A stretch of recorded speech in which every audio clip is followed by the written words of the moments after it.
AIIMS examination के form आ चुके हैं और हम इंतजार कर रहे थे कि 2025 के अंदर क्या चीजें बदल रही है। और एम्स इस चीज के लिए हर साल एक प्रोस्पेक्टस लेके आता है, एक ब्रोशर लेके आता है, जिसमें वो अपनी सारी जानकारियां 2025 या 2024 जिस भी सेशन के लिए एग्जाम होता है वो देता है। बट फॉर्म आने के कुछ दिनों बाद में ये चीज रिलीज होती है और एम्स 2025 का नया ब्रोशर या नया प्रोस्पेक्टस जो है वो एम्स रिलीज कर चुका है। अब इसमें कुछ चीज़ें चेंजेस हैं, कुछ चीज़ें नहीं चेंजेस है, वो सारी डिटेल्स हम आपसे बातें करेंगे। पूरा प्रोस्पेक्टस में आपके सामने जो मेजरली चीज़ें हैं अपडेटेड उनके बारे में मैं बात करूंगा, चाहे वो एग्जाम सेंटर को लेके हो या कुछ एग्जाम पैटर्न को लेके हो, ये सारी चीज़ें। तो इस तरीके की सारी अपडेट आपको हमारे इस पर्टिकुलर टेलीग्राम चैनल पे भी मिल जाएगी। ये ब्रोशर भी मैं वहां आपको अपलोड कर दूंगा, तो आपकी हेल्प हो जाएगी वहां पे। बाकी जो चीज़ें इंपॉर्टेंट है आपके लिए जाननी जरूरी है वो मैं इस वीडियो के अंदर आपको बताने वाला हूं। तो इस वीडियो को पूरा एंड प्रॉपर देखना ताकि आपको जो चेंजेस हैं वो भी पता चल जाए। बात करते हैं सबसे पहले ब्रोशर को लेके। एम्स की ऑफिशियल वेबसाइट पे जब जाएंगे तो आपको एम्स का जो ब्रोशर है वो देखने को मिल जाएगा। अब इस ब्रोशर में अगर मैं आपसे बात करूं तो आप देखो बीएससी नर्सिंग 2025 में कहां कहां किस किस एम्स के अंदर पैरामेडिकल और किस किस एम्स के अंदर बीएससी नर्सिंग के कोर्सेज जो है वो स्टार्ट किए गए, ये मैं आपको बताने वाला हूं। सबसे पहले बात करें, आप देखेंगे कि न्यू एम्स जहां पे मेनली आपके कोर्सेज करवाए जा रहे हैं वो ये एम्स हैं कंप्लीट। अब इनके साथ साथ आपको जो डिटेल जाननी है वो आप देख सकते हो यहाँ पे कंटेंट, इंपॉर्टेंट डेट्स, क्या क्या इंपॉर्टेंट डेट्स है, date of examination, important information, courses कौन कौन से हैं, कहाँ कहाँ किस किस एम्स में हैं। क्योंकि ये जानकारी खास तौर से हमारे काम में तब आती है जब हम काउंसलिंग करवाते हैं फॉर द पैरामेडिकल, क्योंकि हर एम्स के अंदर हर पैरामेडिकल कोर्स अवेलेबल नहीं है। अगर आप मान लो रेडियोलॉजी करना चाहते हो तो आप हर 11 एम्स को फिल नहीं कर सकते जिनमें पैरामेडिकल कोर्सेज हो रहे हैं। कारण क्या है कि हर जगह रेडियोलॉजी के कोर्सेज स्टार्ट नहीं है। नंबर ऑफ सीट कितनी है इंडिविजुअल कॉलेज को लेके और इंडिविजुअल सीट्स को लेके, कोर्सेज को लेके, कोर्स का ड्यूरेशन कितना है, रिजर्वेशन सीट्स क्राइटेरिया कितना है, and legal and disciplinary actions कैसे क्या ले सकते हैं। तो ये सारी इंफॉर्मेशन आपको यहाँ स्टेप बाय स्टेप देखने को मिल जाएगी। जैसे हॉस्टल फीस हो गया, हॉस्टल एकोमोडेशन हो गया, मेडिकल एग्जामिनेशन या इंपॉर्टेंट इंस्ट्रक्शन जो हो गए, ये सारी इंफॉर्मेशन आपके यहाँ पे दी गई हैं। तो मैं वन बाय वन करते शॉर्ट में जो चीज़ें हो सकती है इंपॉर्टेंट आपके लिए, जो चेंजेस हैं वो मैं आपके लिए पढ़ के यहाँ पे बता रहा हूँ। सबसे पहले बात करें इंपॉर्टेंट डेट्स को लेके। इंपॉर्टेंट डेट्स के तौर पे बात करें तो हमको पता है कि भाई एग्जामिनेशन फॉर्म हमारे 8 अप्रैल से स्टार्ट हो चुके हैं और ये क्लोज होंगे 7 मई को। ये है बेसिक रजिस्ट्रेशन के लिए।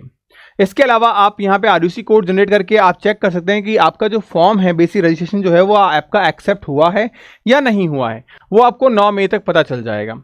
उसके बाद में आप देखेंगे यहाँ पे करेक्शन, बहुत सारे बच्चे ऐसे जिन्होंने कुछ मिस्टेक्स कर दी हैं। जैसे कि अगर मैं बात करूं, उन्होंने जो क्लास 12 का सर्टिफिकेट लगाना था वहां पे उन्होंने इंटरमीडिएट डाल दिया, ठीक है। तो इस तरीके के बहुत सी मिस्टेक उन्होंने कर दिए, तो वो करेक्शन जो है वो आप कर पाएंगे बेसिक रजिस्ट्रेशन में 9-5 के बीच में, 9-5 से 12-5 के बीच में। तो यानी ये टाइम पीरियड आपको मिल जाएगा। तो 9, 10, 11, 12 मई के बीच में आप करेक्शंस करवा सकते हैं। उसके बाद आप बात करेंगे फाइनल स्टेटस की, आपका जो फॉर्म आपने फिल किया है वो एक्सेप्ट हुआ है या नहीं हुआ है, ये आपको 14 मई तक पता चल जाएगा। उसके बाद में अपलोडिंग द प्रोस्पेक्टस, इन्होंने प्रोस्पेक्टस को अपलोड कर दिया है 17/4 को ही। उसके बाद में आप कोड को जनरेट कर पाएंगे फाइनल रजिस्ट्रेशन के लिए, वो है 17 तारीख से। आज हमारे पास में करीब हो रही है 22 से 21 तारीख।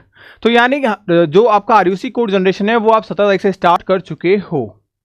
अब आप देखोगे यहाँ पे कि आपका जो कोड जनरेशन है उसके बाद में फाइनल रजिस्ट्रेशन के लिए आप पेमेंट एंड फी या सिटी चॉइस के बारे में, वो ऑप्शन आपके 17 के बाद से स्टार्ट होंगे, जो कि 15 मई तक आपके स्टार्ट रहेंगे।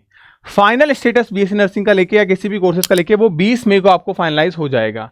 लेट डेट के साथ में आप 22 तक आप समराइज कर सकते हैं। फिर यहाँ पे अपलोडिंग द एडमिट कार्ड आपका 26 मई को आएगा। यानी आपका एग्जामिनेशन 1 जून को है लेकिन आपका एडमिट कार्ड है वो 26 मई को आएगा। उसके बाद आप देखेंगे यहाँ पे, हाँ, एडमिट कार्ड अलग अलग आपको दे रखे हैं। बीएससी नर्सिंग पोस्ट बेसिक के अलग हैं, पैरामेडिकल के अलग हैं और बीएससी नर्सिंग के अलग हैं। उसके बाद में डेट ऑफ एग्जामिनेशन तीनों की अलग दे रखी है, 1 जून एंड 21 जून एंड 28 जून। जो हमारे सबसे लास्ट में है वो है पैरामेडिकल का। इसके साथ साथ अगर कुछ और इंपॉर्टेंट चीज़ों की मैं बात करूं तो आप देखोगे कि अलग अलग एम्स में कितनी क्या सीटें हैं। जैसे आप देखेंगे यहाँ पे सबसे पहले में हम बात करें बीएससी नर्सिंग पोस्ट बेसिक को लेके, फिर पैरामेडिकल को लेके और फिर बीएससी नर्सिंग ऑनर्स को लेके। तो यहाँ अलग अलग एम्स में चीज़ें दी गई है कि किस किस टाइप से एग्जामिनेशन होगा, ऑनलाइन मोड में है या उसके सेंटर्स कहाँ कहाँ होंगे। ये फीस का क्राइटेरिया पूरा इन्होंने दे रखा है कि यूआर और ओबीसी के लिए आपकी फीस है 2000 रुपये, बाकी ईडब्ल्यूएस एसटी एससी के लिए आपकी फीस है 1600 और पीडी कैटेगरी के लिए 0 फीस है। हाँ, एक चीज़ यहाँ ध्यान रखिएगा, मोड ऑफ पेमेंट आपका यहाँ credit card, debit card and net banking है। यानी आप में से ऐसे अभ्यर्थी जो यूपीआई के थ्रू पेमेंट करना चाहते हैं वो पेमेंट नहीं कर सकते हैं। आराम से चीज़ों को देखिएगा, सारे डाउट्स आपके मैं यहाँ क्लियर कर दूंगा। रिजल्ट जो है वो आपको एम्स की ऑफिशियल वेबसाइट पे ही आएगा। ध्यान रखिए किसी भी टेलीफोन या इंडिविजुअल माध्यम से आपको कोई इन्फॉर्मेशन शेयर नहीं की जाएगी। इसके अलावा जो कुछ और इंपॉर्टेंट चीज़ें हैं वो भी मैं आपको यहाँ पे बता देता हूँ, डोंट वरी, आप परेशान मत होइएगा। कोर्सेज क्या क्या हैं सारे, तो हमारे यहाँ पे 3 टाइप के कोर्सेज हैं बेसिकली, पोस्ट बेसिक वाले, बीएससी नर्सिंग वाले और पैरामेडिकल वाले। तो जनरली जो है वो पैरामेडिकल वाले और बीएससी नर्सिंग वाले कोर्सेज हैं। अब किसकी जगह पे ये सारे कोर्सेज वो हैं जो आपके पैरामेडिकल कोर्सेज हैं। नंबर ऑफ सीट को लेकर अगर आप बात करेंगे तो आप देखो यहाँ पे पोस्ट बेसिक, बीएससी नर्सिंग, ये सारे के सारे जो हैं वो आपके क्या हैं, पैरामेडिकल के कोर्सेज हैं फॉर द ग्रेजुएशन। 11 एम्स के अंदर टोटल आपके ये कोर्सेज देखने को मिलते हैं सारे के सारे। इसके साथ साथ फिर आगे आपको बीएससी नर्सिंग, ये सारे के सारे पैरामेडिकल के कोर्सेज हैं जो कुल मिला के 11 एम्स के अंदर हैं। और टोटल नंबर ऑफ अगर मैं बात करूँ तो आपके पास में 680 सीटें निकल के आती है फॉर द पैरामेडिकल कोर्सेज के लिए। और बीएससी नर्सिंग के लिए अगर मैं बात करूँ तो आप देखेंगे यहाँ पे ये बीएससी नर्सिंग के 18 कॉलेजेस हैं और 18 कॉलेजेस में कुल मिला के आपको 1291 सीटें, यानी कि जो इस बार सीटें इंक्रीज हुई है वो पैरामेडिकल कोर्सेज के लिए इंक्रीज हुई है। बीएससी नर्सिंग के लिए अभी तक फिलहाल कोई इंक्रीमेंट देखने को नहीं मिला है, जो कि एक्सपेक्टेड था कि 3 नए कॉलेजेस के अंदर बीएससी नर्सिंग के कोर्सेज को स्टार्ट किया जाएगा, लेकिन इस बार नहीं किया जा रहा है। उसके बाद में आप यहाँ पे देखेंगे पोस्ट बेसिक बीएससी नर्सिंग के लिए हमारे पास में सिर्फ और सिर्फ दिल्ली के अंदर सीटें हैं, वो भी आप देखेंगे आउटसाइड द कैंडिडेट, और एक है हमारे पास में जो एम्स के ही कैंडिडेट है उनके लिए। डिफरेंट कोर्स दिए गए, जैसे आप देखेंगे दिल्ली एम्स के अंदर 6 टाइप के कोर्सेज ही हैं और उसमें से आपके 4 टाइप के कोर्सेज जो हैं वो पैरामेडिकल के हैं। एम्स भुवनेश्वर में ये 4 टाइप के कोर्सेज पैरामेडिकल के अवेलेबल हैं, बाकी सारे अवेलेबल नहीं हैं। यानी कुल मिला के जो हमारे पास में 12 से 13 टाइप के जो पैरामेडिकल कोर्सेज देखने को मिलते हैं उनमें से सिर्फ 4 टाइप के कोर्सेज ही दिल्ली में अवेलेबल हैं। तो अगर आप इन चारों में से कोई करना चाहते हैं तो काउंसलिंग के दौरान दिल्ली फिल कर सकते हैं, अदरवाइज दिल्ली फिल मत करिएगा। ये चीज़ मैं आपको समझाने की कोशिश कर रहा हूँ। तो ये सारे कोर्स और उनकी ड्यूरेशन दे रखी है यहाँ पे। जैसे अगर कोई जोधपुर एम्स लेना चाहता है तो यहाँ पे देखिए जोधपुर एम्स के अंदर ये 5 टाइप के पैरामेडिकल कोर्सेज जो हैं वही अवेलेबल हैं। यही सारी इंपॉर्टेंट जानकारी है। फिर हम रिजर्वेशन के तौर पे बात करें तो आप देखोगे सीटों का रिजर्वेशन परसेंटेज भी यहाँ पे आपको दे दिया गया है। इसके अलावा जैसा कि मैं ईडब्ल्यूएस और ओबीसी को लेकर मैंने आपको क्लियर कर रखा है कि जो सर्टिफिकेट है आपके ओबीसी के वो 1 ईयर पुराने हो सकते हैं और ईडब्ल्यूएस के आपके इसी फाइनेंशियल ईयर यानी कि 31 मार्च के बाद के बने हुए होने चाहिए। ये चीज़ आपको ध्यान रखनी है। एग्जामिनेशन आपको बता ही रखा है, आपको 1 जून को है और ओबीसी आपका जो है वो इशू डेट होनी चाहिए 1/4/2025 से 5/5/2025 तक, यानी कि 1 अप्रैल 2025 से होना चाहिए 15/5/2025 के बीच का, दोनों डेट के साथ में। वहीं अगर हम बात करें पैरामेडिकल और पोस्ट बेसिक को लेकर तब भी ये सेम डिटेल जो है वो आपके यहाँ पे रहेगी। ST SC वाले कभी भी कर सकते हैं, कोई इशू नहीं है। ये सारी जानकारी आपको मैंने ऑलरेडी छोटे छोटे वीडियो सेगमेंट में बता रखी है और वही सेम चीज़ें मैंने आपको यहाँ बताई हैं। तो इम्पॉर्टेंट चीज़ ये है कि पैरामेडिकल के लिए सीटें आपकी बढ़ चुकी है। जो सीटें पैरामेडिकल के लिए पिछली बार करीब 473 थी वो इस बार 680 हो गई है। तो पैरामेडिकल यानी कि बॉयज़ के लिए थोड़ी सी अच्छी गुड न्यूज़ है कि पैरामेडिकल में सीटें बढ़ चुकी हैं। डिफरेंट कॉलेजेस के अंदर सीटों का इंक्रीमेंट देखने को मिला है। सिलेबस को लेकर बात करें तो सिलेबस में कुछ खास बड़ा चेंज आपका हुआ नहीं है, वही सेम चीज़ें हैं।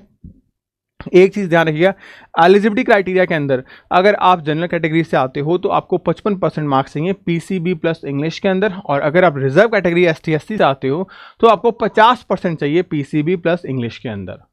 तो ये चीज़ें आपको ध्यान रखनी है। बाकी अगर कोई मेजर अपडेट के बारे में बात करें, जैसे कि सर हमारा एग्जामिनेशन सेंटर कहाँ आएगा, तो इंडिया के मेजर सिटीज़ के अंदर सेंटर आता है। अगर मैं बात करूं लास्ट ईयर करीब 100 सिटीज़ के अंदर आपको सेंटर देखने को मिला था। यानी अगर हम बात करें किसी भी बड़े स्टेट को लेके तो हर स्टेट के अंदर जो बड़ी मेजर सिटी है वहां पे आपको आपके एग्जामिनेशन के सेंटर देखने को मिलेंगे।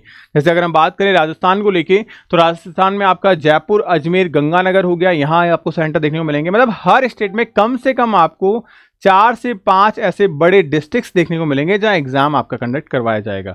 तो इस चीज को लेकर आपको परेशान नहीं होना है, आपका एग्जाम आप अपने सिटी अपने स्टेट के अंदर दे सकते हो इजीली। तो ये चीज़ आप ध्यान रखिएगा। बाकी एग्जामिनेशन के पेपर पैटर्न में कोई भी चेंजेस नहीं देखने को मिला है।